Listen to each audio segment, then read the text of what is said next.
Prince Rara here, and you're listening to CJLO 1690 AM, and this is Know the Culture.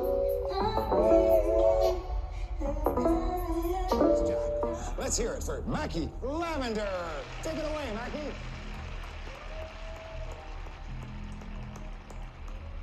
I've been running around, going through the motion. Too much shit on my mind, I be losing focus.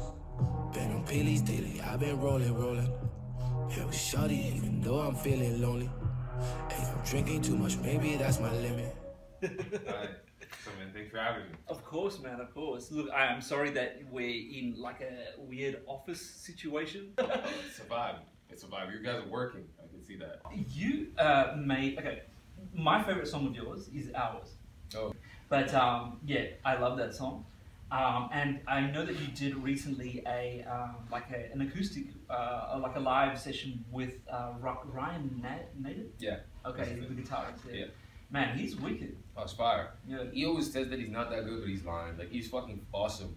And I don't want people to know that he's super awesome because he's gonna start being too popular and he won't have time for me anymore. But he's really dope. We play a lot together. Like, I just asked him randomly, we started, like, because I was playing the band and the band literally, I said, do you guys know a guitar player? They invited him and we started playing right away. That's his favorite song, actually. So, oh, yeah? Yeah, it's his favorite song. I was like, oh, Ours is my shit. So, like, this is what this music has become for me now.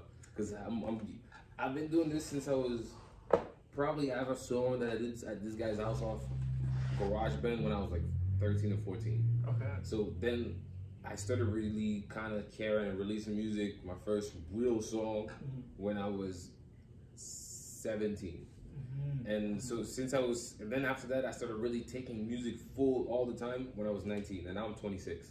So I've been doing a lot of this for quite some time, and I'm happy that I was like a teenager, young adult, and I still am a young adult. I was happy that I was doing that like that because it's absolutely terrible. Like, I'm telling you, being a rapper is the worst job of all time. Like, it's really terrible. I feel like that's why there's outsourcing outlets for all the different things. Like, independent labels will always really show you a lot of love and help you because the shit's terrible. And independent labels kind of understand that music industry is like, it's probably one of the hardest industries to pierce through because there's so much goddamn content and product. Like, yeah, it's cutthroat and there's products everywhere and everybody wants to just be this imagery of their idols, right? So that's true, huh?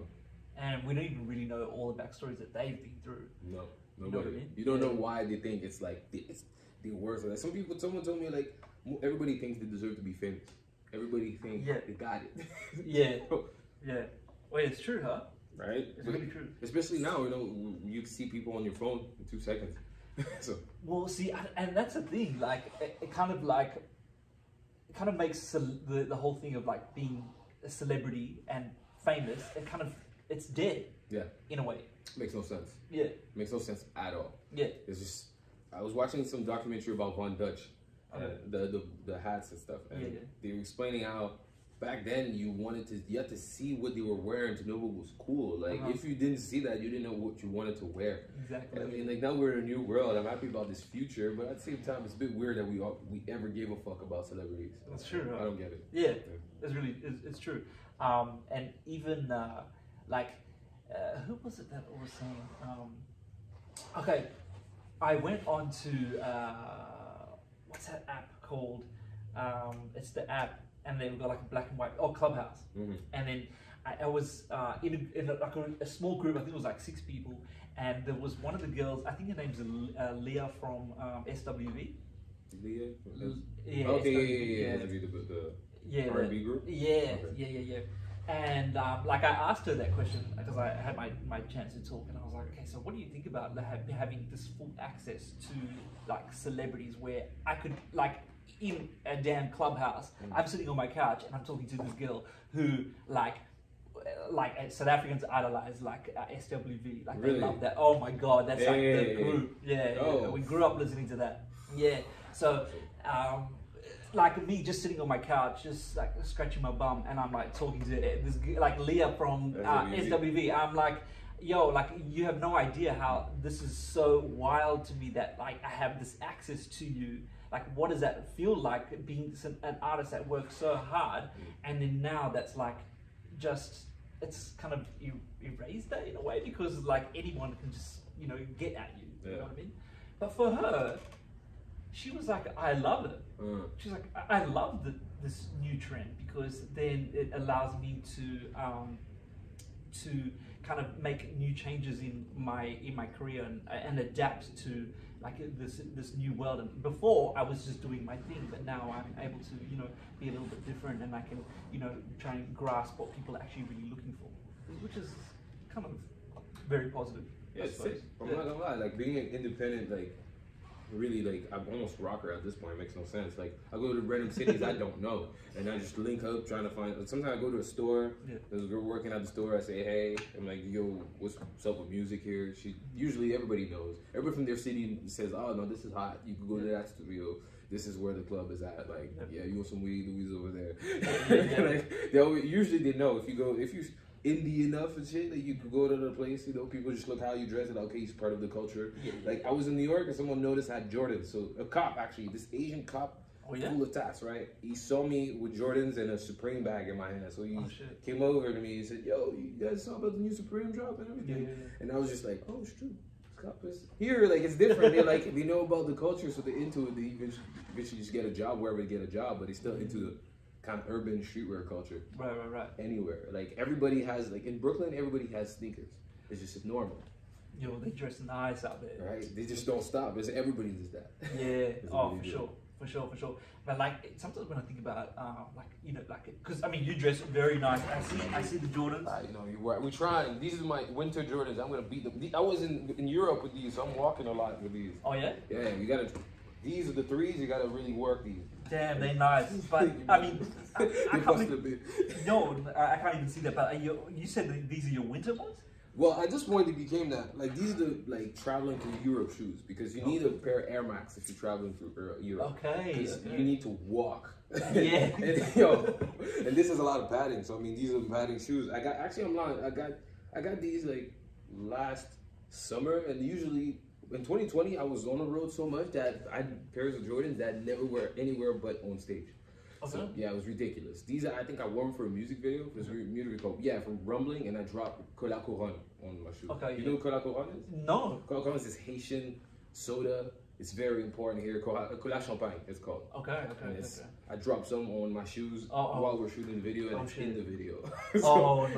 Okay, but you got the spray that you. No. I just. What? You don't have that protection thing on your Jordans? No. I'm not a sneakerhead. Like Jordans, really, I kind of got them at the same time as like, because these early Jordans because they were early in Michael Jordan's career. So it's kind of where I'm attached to them, just because it was early in like my professional part of stuff. Like in the song really that's right there, Draft Day.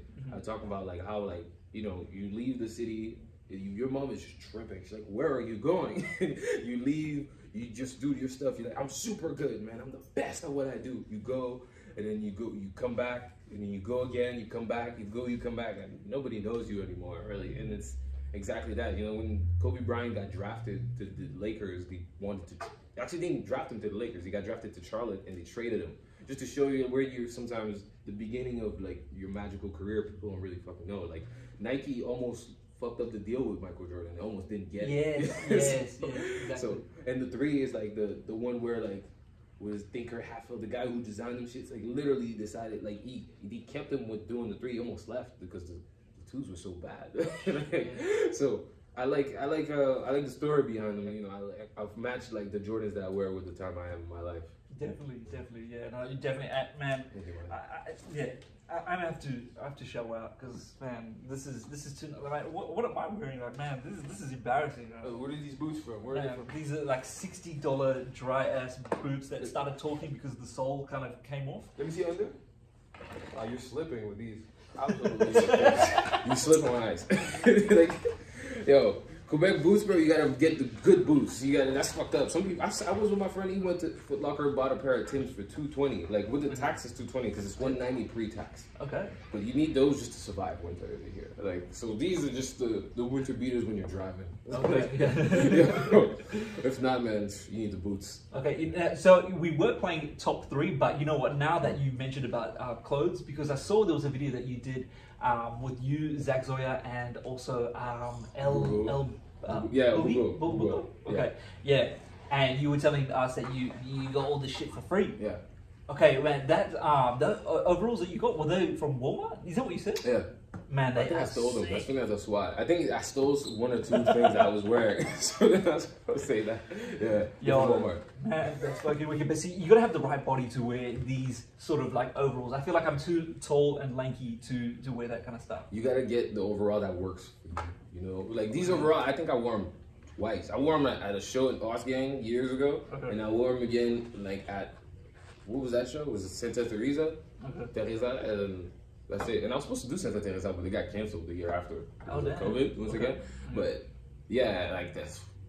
I don't wear these often, like at all. And I know they're working overalls. You gotta. Oh, I wore them for a video recently too for like She Dead, but it was in the woods, you know, type of stuff like that. Okay. Like I'm born and raised Quebec, so I really sometimes know how my winter, summer, woods. Like I know exactly how to go. Okay, man, I gotta learn that stuff because I'm just like wearing all the things at all the wrong damn seasons, man. I'm from like hot weather, like the beach is 20 minutes down the road. Man, it's like blue water and white sand beaches, man. Beautiful. Where in South Africa? Well, born in South Africa, but grew up in Australia. Okay. Yeah, so both places got beautiful beaches. I gotta ask you about Australia. Is it safe for me to go in there? Like, I feel like it's fucking. Me, I've been scared my whole life. Yeah. I didn't think I was gonna go to Europe ever. Like, but when I was a kid, bro, I was like francophone, East End, Asian. I never thought I would go to Europe. I was like, I heard what they do over there. Yeah. But then I went and it was, especially Eastern Europe. I'm still not going to Eastern Europe. I've been to Western Europe, and I think this is where I draw the line. But how is it in Australia? Okay, to be black in Australia, it's cute now since post George Floyd. Since that had happened, things became a bit easier for the rest of the people. There's not many black Australians. There's like Indigenous Australians, yes, but there's not many like African Australians. And if they are, they're mostly South African, Zimbabwean, from Botswana, Namibia, like all the Southern African nations. Or there's a huge migration of, not a huge, there's a growing population of Somalis, just like in Toronto, like similar kind of thing. Somali's taking over everywhere. That part. Yeah, even like up in like Sweden, they're there too. I'm like, what the hell? Like Somali and Sweden, like what have they got in common? Like nothing. There's a lot in the West Island too. Oh yeah? Yeah, in the West Island, like East-West Island basically. Like, you know, Oxbow or more, you'll find a lot of Somali. Really? Yeah. Okay. But yeah, no, I think now it's better. Yeah, it's better. But I know growing up in Australia, I copped some like wicked fucking shit for being of color in Australia. Like both my parents are mixed race. But yes, I got called all the names. I can remember everything, and it's. I think nowadays it's a bit different. Yeah, I think the kids are like, it's cool to be black in Australia now, but it wasn't cool in the 90s to be black. Yeah. I gotta ask, how is it with like the girls compared to for that? Because I spoke to this when I was in France, this Italian girl. Like I asked her, how was it in Italy? She's like, I'm not gonna lie to you, it's pretty racist. I was like, damn. But the way she was interacting with me, I remember that like overall, especially in Montreal, like Italian girls will be really nice to you here. Okay. So I mean, if you're black, if you're Haitian, usually or African, I don't know. Just to say, some places in Europe or some places in the world, like I mean, black dudes go and they get love. Not everywhere, but I wonder in Australia, does it go to that sense, like for fashion and shit like that? Like A$AP Rocky, if he goes to Australia, will people be like, wow? Oh my god, yeah, because he's American. Oh. So, yes. And because you've got that American accent, or that Canadian, North American accent, they're gonna love that and they'll think you're from the US. That's crazy. You know, in Spain, like, because they thought I was from the US, they were a bit mean to me. They were like, they kind of thought I was this. Because it's kind of almost like if you're black, you don't end up in Spain unless you got money or play soccer, or if you don't have money at all and you went to save yourself. Like, so I never thought I would ever go to Spain. I'm Haitian, bro. Like, I never thought I would ever go to Spain. So being in Spain and realizing that it's true, they do assume that I'm American because I speak English. Exactly. Yeah, that part. What about you been to England? No. Oh, okay. I've never been, but I need to. I need to see what the fuck they talk about over there. Like, really, because when I'm in New York, it's interesting. They think I'm from like Toronto, but then like they kind of more interested. It's really weird. Like in Holland. See, I'm mentioning all these places because all these places told me different things about like the way they portray like this Americanized thing. You know, you said the A$AP Rocky, you think he's American, you think he's awesome. And I was like, that's crazy. Some places really like that. Yeah. But I'm from Montreal, bro. They don't know. Like, They don't Montreal, know. Montreal, bro. It's like, we speak French. And then, so you speak French? And I say, yeah. They're like, whoa. And I'm like, damn. Yeah, Like, tripped them out. yeah. I'm like, okay, so we need to get out of Montreal to kind of, people are fascinated by us. Right? Exactly, yeah. But also, they don't know, Australians don't know like anything about like Haiti at all. Like when I say, oh, there's lots of Haitians here, they're like, oh, Asians. I'm like, bro, Haitian, like, it's so different. It's like the complete opposite to Asian. Like, yeah, absolutely, so absolutely, the complete very far, and it's literally like Haitians are very more concentrated in Montreal. You'll be in Montreal and know there's Haitians there. Like, yeah. I've never seen anywhere else in the world like that. Yeah, yeah. No, I've never. Well, okay, but like my grandfather, he's like Mauritian, but he's like half. Okay, he's got relatives who are from Haiti. Oh damn. Okay. Yeah, but they live in Miami. Okay. Yeah. Yeah. Yeah. I get it. It's just because when I was doing the show in France, I was doing the first part for someone who was from Guadeloupe. Okay. She's from Guadeloupe. The whole band's from Guadeloupe. They're speaking Creole. I'm answering them. Like, I'm like, so it's interesting. Yeah, but it's wicked. Like to learn a lot about like Haitians and all that kind of stuff is so different because it's not something that like we kind of knew about, like even in my family, but also like in Australia, like we don't know much about it. Like, yeah. So for me, I'm like, oh my god, this is cool. Even though I didn't know that drink that you were saying that spilled all over your Jordans. Yeah. I didn't know that. I didn't drink that. Yeah, for real, if you want to get, you have to get Haitian food, but you have to go like, we're in ECR. You probably get it. Cici et Paul. It's like it's more Rosemont, almost Parquet type shit. So it's not far from here. Oh, yeah. And you get like, you get a fucking plate, griot or like whatever you like. If you don't eat pork, get chicken, you'll be alright. If you want to eat fish, get fish, you'll be alright. Like, Okay. It's always amazing. Oh my god. Okay. No, I gotta get that Haitian for real. Okay. Now, what would you say is your best night out, like here in Montreal specifically?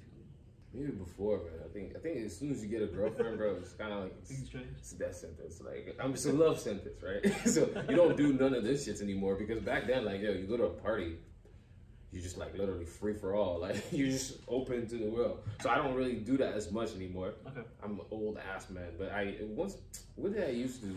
I used to end up anywhere, bro. Like, I used to be so drunk, I'd be at first place, end up some other place, like. So someplace that is like guaranteed, like that it was fun.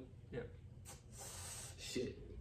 In Montreal, bro, like I don't even club that much. Like I used to go to the club, but it was really weird. Like now it's a lot of clout. I don't know what to do. Maybe I'm just a weirdo after COVID-19. But once upon a time, it used to be chill to hang out with a bunch of people because they're all your friends. But then after that, it's really weird. Some people attach themselves to clout, so then it's whoever is more popular at that moment is. So wait, so you don't even do that anymore? Like, endorse people for clout? No, I'm fucking with you, but I don't even go out like that because the places that used to embrace me, like, don't embrace me no more. So I don't even go no more. So I'm like, damn. So. Okay, so you're really avoiding like everyone. A little bit, man. Yeah, in Montreal especially. Like, he's kind of just, especially when you work like outside, you come back, people don't fuck with you. You don't even know why. So, but I went out recently in Laval. Like the homies was doing, well, I call them the homies. In Laval. Yeah, they were doing like this whole party in Laval. It was crazy. Yeah. Everybody was there. It's like a bunch of rap dudes from Montreal were there. It was awesome. It was a Halloween party. I had a mask on and I was there like civilian style. So I had nothing to do there. I mean, I was there with my friends. But that night was fire. So I mean, maybe like for real, like if Planet Giza's doing an album launch or a party, anything Planet Giza does, usually it's fire. Yeah. So every time I went out to something Planet Giza did, then you're like, I liked it. Yeah. Okay. So that's it. Okay. All right. Now, what's your best music genre other than hip hop? I like soul a lot. I like I think just Marvin Gaye, like Trouble Man, like that's soul, right? Okay. So I listen to also like Soundgarden. It's like they have that one album that I really love, which is I think the first one. Okay. So yeah, punk rock and like soul and jazz is my shit. Nice. Okay, two very like different. Yeah. Wasn't expecting that. I think it's just because I'm stuck in this like independent like rock life. Okay. Because it's not glamorous. Like, rap will have people thinking you're doing great. Like, just think about like a rap video with the cars and all that shit, and then like be playing that video at some guys at the show, and there's like 30 people at the show. It doesn't make any sense because in the video, all this macho shit, all the like, oh, I got it all, it's not really real life. It's just you sell that so people start watching your videos, but that doesn't mean they come see you when you're in their city. Yes. So all this changes a lot. So I'm stuck really in this, like, I was in the Hawaii and I saw like those metal bands, they have their own van. And I'm like, yeah, I need my van, bro. I need my van so I could do this, that, like that. Then I realized, I need like everything surrounding what I do. So then I affected the music because I realized, like, you listen to old Nirvana shit, and this guy was actually playing Fufune Electric and getting no money. Okay. So I understand, like, if you play with the band, you don't make that much bread sometimes, but sometimes you make bread off what you make bread off, and that's what makes you live, and that's why you're able to keep touring, because it's expensive to tour. Like just touring this summer, and I spent like half of the money I was supposed to make because I was touring with it. Now, I have to go on to Would You Rather, because we're kind of running out of time. No, would you rather snitch on your best friend for a crime they committed, or go to jail for the crime they committed? Yeah. But yeah, I would snitch on them. Okay. Instead of like going for that person. Yeah. Yeah. Probably because like I'm at a point in my life where if someone does some fuck shit and makes me go to jail for them, it's because they don't care about what I got going on. so then that's the only reason why I say that. Right. Yeah. And I think that, and I said it actually before too, and I've never gotten into it like all the way, but I want to get into it all the way, is the whole like snitching situation, and then why is that so like bad in the community? Okay. Now, would you rather know the date of your death or the cause of your death? I think the date. I'm gonna drop an album that day. Fuck, they call Game Up. I knew the whole time. I would love to know the date. That way, bro, I could prepare and have that album ready.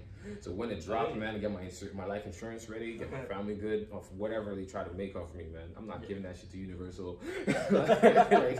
So, yeah, I would love to know the date. Okay.